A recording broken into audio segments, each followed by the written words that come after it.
کیا ہمارے ملک میں مذہب کی آزادی حاصل ہے؟ یعنی کیا ہمیں یہ حق حاصل ہے کہ دوسروں کو اپنے عقیدے کی دعوت دے سکیں؟ اور کیا دوسرے آسانی کے ساتھ اپنا مذہب چھوڑ کر کسی دوسرے کا مذہب اختیار کر سکتے ہیں؟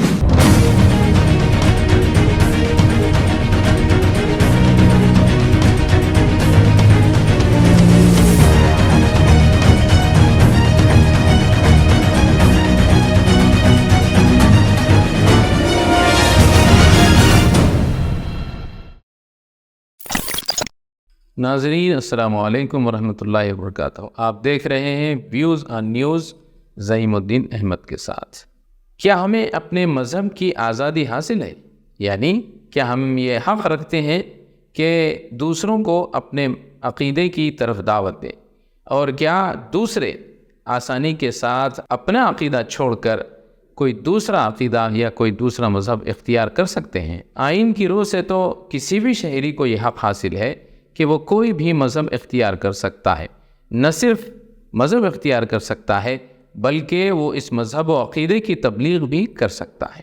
لیکن اس وقت جو قانون رائج ہے اس کے مطابق ہم مذہب کی تبلیغ نہیں کر سکتے ہیں۔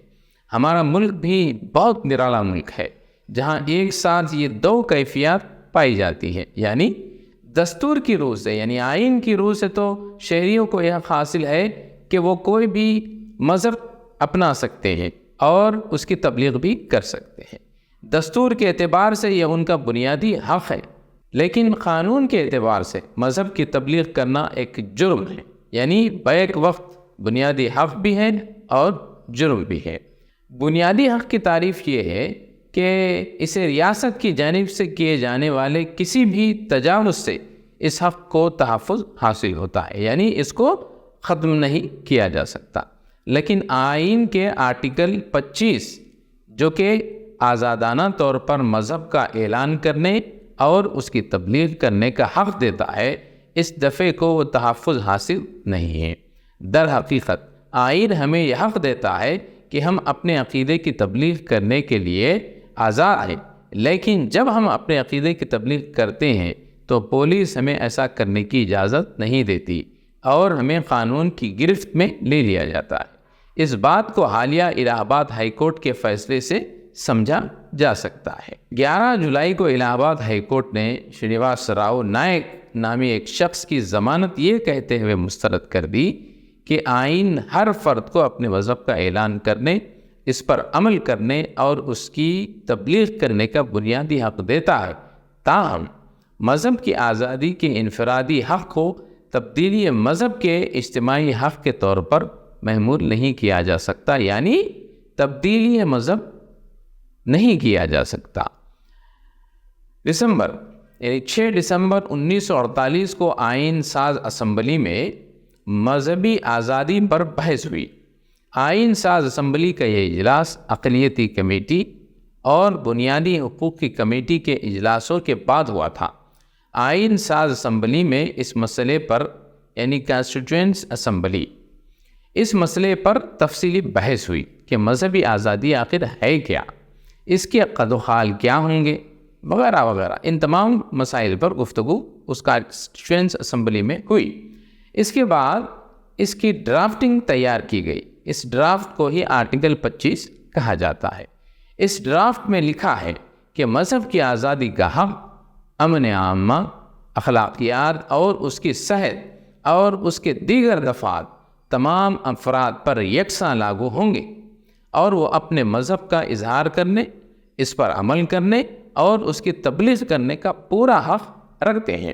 اس ڈرافٹ میں سب سے اہم لفظ پروپیگیٹ ہے، جس کے لغوی معنی پھیلانے کے، فروغ دینے کے ہیں، یعنی اپنی بات کو پروان چڑھانے کے طور پر بیان کیا جاتا ہے۔ آئین ساز اسمبلی نے جس سیاق و سباق، جس کانٹیکسٹ میں اس لفظ پر بحث کی تھی وہ تبدیلیوں کے تناظر میں ہی تھی۔ خاص طور پر عیسائی مذہب کے ماننے والوں نے اسی تناظر میں اس لفظ پر گفتگو کی۔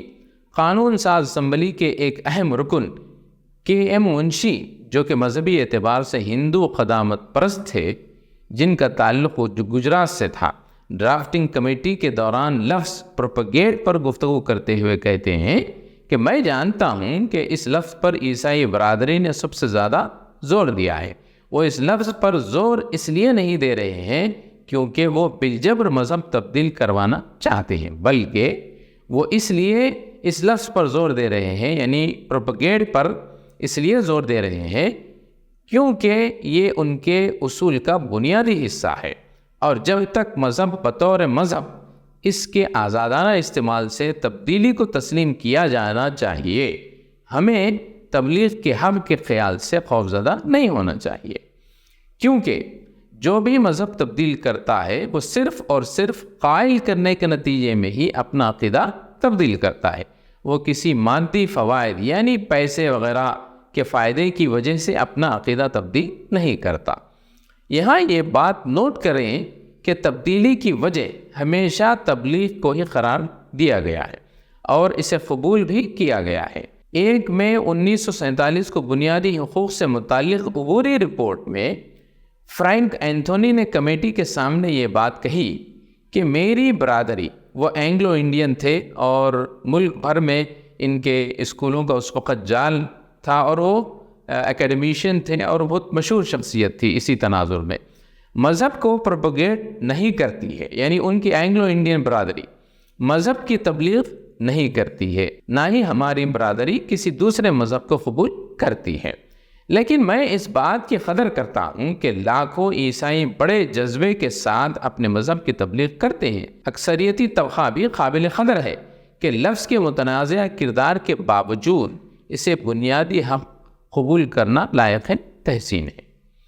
ٹی کرشنمچاری نے کہا کہ دلت اس وجہ سے عیسائیت قبول کر رہے ہیں کیونکہ ان کو سماجی برابری مل رہی ہے، وہاں انہیں اونچ نیچ کا سامنا نہیں ہے۔ اگر ہندو اس طرح کے ریفارمز لاتے ہیں، اپنے مذہب میں اصلاحات لاتے ہیں، تو اس طرح کی تبدیلیوں کو روکا جا سکتا ہے۔ پھر دوسری بات یہ ہے کہ تبلیغ کا حق ہندوؤں اور آریائی سماج کو بھی حاصل ہے۔ اس حق کے ذریعے وہ بھی اپنے مذہب کی تبلیغ انجام دے سکتے ہیں، اور وہ مذہب کی تبدیلی کا عمل کرتے بھی رہے ہیں جسے وہ شدھی کہتے ہیں۔ یہاں نقطہ یہ ہے کہ لفظ پروپیگیٹ کے معنی منشی کے الفاظ میں یہ ہے کہ لوگوں کو اپنے عقیدے کی طرف بلانا، انہیں اپنے عقیدے میں شامل کرنے پر آمادہ کرنا ایک بنیادی حق ہے، یعنی مذہب تبدیل کرنے کا حق۔ سب نے اس لفظ کے یہی معنی لیے ہیں اور یہی سمجھا بھی جاتا ہے، لیکن اس وقت ہمارے ملک میں کیا ہو رہا ہے، ہمارے اطراف کیا ہو رہا ہے، یہ ہم دیکھ رہے ہیں۔ اپنے مذہب کی تبلیغ کے بنیادی حق میں حکومتی سطح پر نہ صرف دخل اندازی ہو رہی ہے بلکہ فرد کے مذہبی آزادی یعنی اپنا مذہب تبدیل کرنے کا حق بھی چھین لیا جا رہا ہے۔ آئین ساز اسمبلی میں اس لفظ کی مخالفت کرنے والے واحد شخص اڑیشہ کے 26 سالہ رنگناتھ مشرا تھے۔ ان کا مطالبہ تھا کہ لفظ پروپیگیٹ کو ہٹایا جانا چاہیے۔ یہ Lok Nath Mishra chief justice of India کے بھائی تھے اور دیپک مشرا کے چچا بھی تھے جو بعد میں چیف جسٹس آف انڈیا بنے۔ لوک ناتھ مشرا نے کہا کہ انہیں مذہب کی تبلیغ سے کوئی مسئلہ نہیں ہے، اگر لوگ اپنے مذہب کا پرچار کریں تو انہیں ایسا کرنے دیا جانا چاہیے، لیکن میں چاہتا ہوں کہ اس لفظ پروپیگیٹ کو آئین میں بنیادی حق کے زمرے میں نہیں ڈالا جانا چاہیے تھا اور تبدیلی مذہب کی حوصلہ افزائی نہیں کرنی چاہیے تھی۔ اس کا مطلب یہ ہے کہ مذہب کی تبلیغ کا حق مذہب تبدیل کرنے کے حق کے مترادف ہے۔ وی پی بھارتیہ 1977 میں journal of India law institute میں لکھتی ہیں کہ آئین ساز اسمبلی کی مباحثوں سے یہ ظاہر ہوتا ہے کہ لفظ پروپیگیٹ کو شامل کرنے سے اس میں یہ خصوصیت پیدا ہو جاتی ہے کہ مذہب تبدیل کرنے کا بنیادی حق بھی اس میں شامل کر دیا گیا ہے۔ ڈاکٹر بی آر امبیڈکر اس آئین ساز اسمبلی میں موجود تھے جب یہ بحثیں ہو رہی تھی، لیکن انہوں نے اس کی مخالفت میں کچھ نہیں کہا۔ انہوں نے کہا کہ ان کے پاس پروپیگیٹ لفظ کے حق کے دفاع میں دوسروں کی باتوں میں اضافہ کرنے کے علاوہ اور کوئی بات نہیں ہے، یعنی ساری باتیں آ گئی ہیں۔ ایک بات واضح رہنی چاہیے کہ امبیڈکر کے اصل مسودے میں جو دستور ساز اسمبلی کی کمیٹیوں کو پیش کیا گیا تھا، اس مسودے میں یعنی اس ڈرافٹ میں عوامی اخلاقیات کی حدود میں رہتے ہوئے مذہب کی تبلیغ، مذہب تبدیل کرنے کا حق جیسے الفاظ موجود تھے۔ وہ اس بات پر مطمئن تھے کہ تبلیغ کا مطلب بھی یہی ہے، کیونکہ وہ خود 14 اکتوبر 1956 کو ناگپور میں 3 لاکھ سے زائد دلت بھائیوں کے ساتھ ہندو مذہب کو چھوڑ کر بدھ مت اختیار کر لیا تھا۔ آج جو صورتحال ہم دیکھ رہے ہیں اس کی ابتدا 1970 کی دہائی کے آغاز سے ہی شروع ہو گئی تھی۔ ہندوستان کی عدلیہ اور پولیس نے جو طرز عمل اس وقت شروع کیا تھا اس کا سلسلہ آج تک جاری ہے۔ آج ہم دیکھتے ہیں کہ آئین کا بنیادی حق رہنے کے باوجود مختلف ریاستوں میں تبدیلی مذہب مخالف قوانین بنے ہوئے ہیں۔ مذہب کی تبلیغ کی پاداش میں لوگوں پر مقدمات چلائے جا رہے ہیں، انہیں جیلوں میں بند کیا جا رہا ہے۔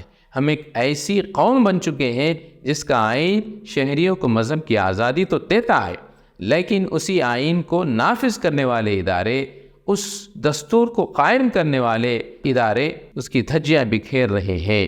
فوجداری قوانین کے اندھا دھند استعمال کے ذریعے مذہبی آزادی کو سلب کیا جا رہا ہے۔ فوجداری قوانین کے ذریعے عقیدے کی تبدیلی کے بنیادی حق کو کچلا جا رہا ہے۔ ناظرین، فی الحال اتنا ہی، پھر ہوگی ملاقات کسی نئے موضوع کے ساتھ، تب تک کے لیے خدا حافظ۔